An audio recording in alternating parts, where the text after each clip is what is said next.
think it's a good time to touch on the media rights that currently exist, obviously, within the Premier League. So correct me if I'm wrong, we have domestic rights and then we have international rights packages. Yeah. How are they currently negotiated with the teams? And how much of a say do you have in that process as a group of 20 independent clubs? So the Premier League negotiates as a block with those trying to buy the content. So obviously the Premier League each club has a voice in the Premier League panel. Amanda Stabley represents us in that, and she'll give her opinion on the packages being negotiated and how we approach that. But I think it's a good thing the Premier League go and negotiate as one block rather than 20 fragmented individuals. Yeah. We've seen the same in racing.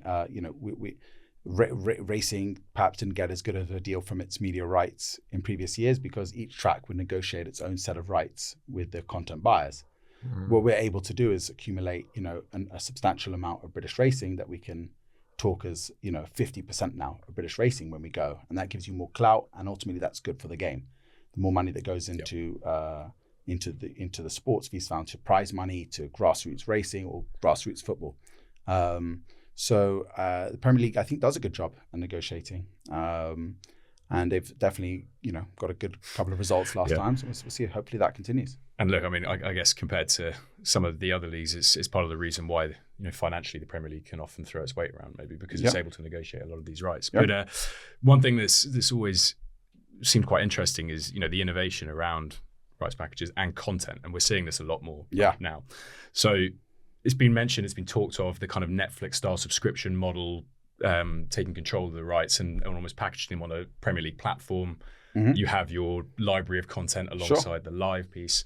There's more of a subscription fee because as fans at the moment, the packages across your BT, your Sky, your Amazon millions Prime, of subscriptions. Right? It's just it's crazy, and it's very expensive, and you have to have so many of them to access all those games.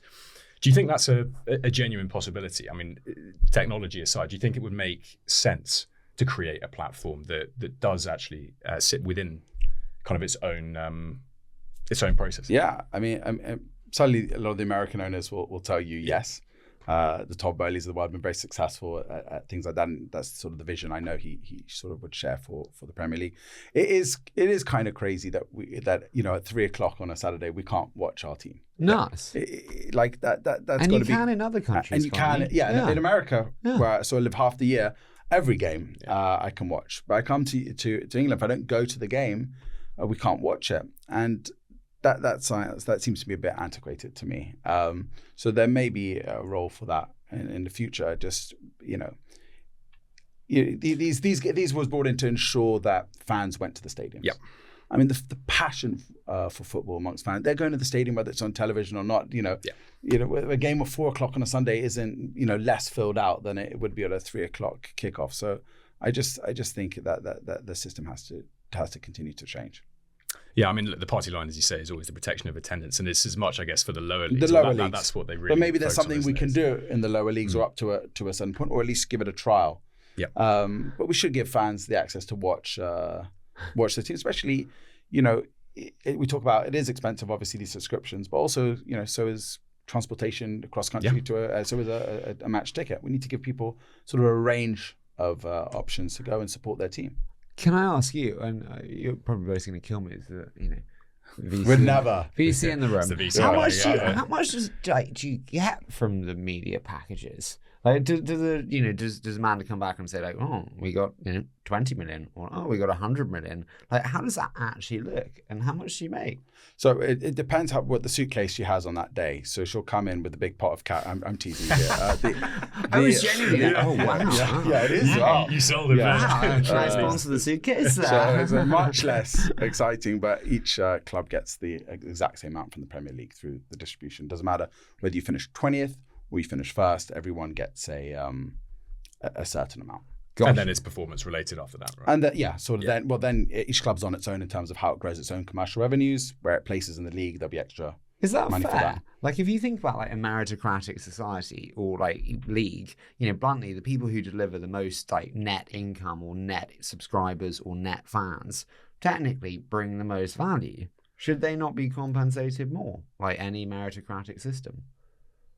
We're looking at you for that. I mean, my argument would be that it actually creates strength within the league. Yeah, because I think that's the more money the teams down the bottom of the leagues get, the more competitive the whole league becomes. And I think, again, sorry, that's not my question probably to answer, but if you look at some of the, I'm just writing this down. If you look at some of the other leagues within Europe, and you're talking about the domination of a Bayern Munich or a Real Madrid and Barcelona, it's generally because the financial distribution isn't equal. And you look at La Liga revenue splits, and outside of Real Madrid and Barcelona, you then have Atletico that sits maybe 2/3 there, and then you're going 100 million below what some of the top teams are getting.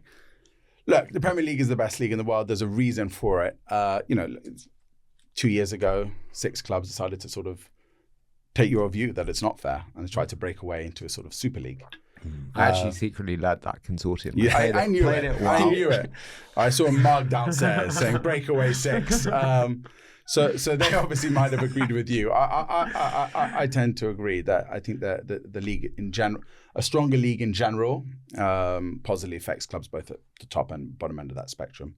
So it allows for you to do what you're almost doing. Also, if it ain't broke, if it's not broke, why fix it? Like the Premier League is the best franchise and the best league in the world, so it's clearly working. Yeah, for all its madness, it is. But I think just there is still performance-related parts to it. So the person that wins the Premier League still gets more money than the team that finishes bottom. There's just a set percentage that is distributed evenly. And am I right in saying international rights are even? Oh, yes, exactly. And so, for example, like if you finish first, you get a lot more money from the Premier League than if you do finish 20th. Totally. But the actual media money is a set amount. I'm naive here, which is, a wonderful place to be in life. But like, do you get like 10 million, like 20? Like, what are the ranges? Just help me out. It's over 100 million. So over 100 million if you win the league. Oh, so if you know, this is 160-ish, isn't it? This is for media rights. It's a set amount. So per place, it's a set amount. For each place you go up, it's an extra amount. I don't know what it was for this year, but with that, I probably should find out. No, exactly. You're gonna have this. It's going to be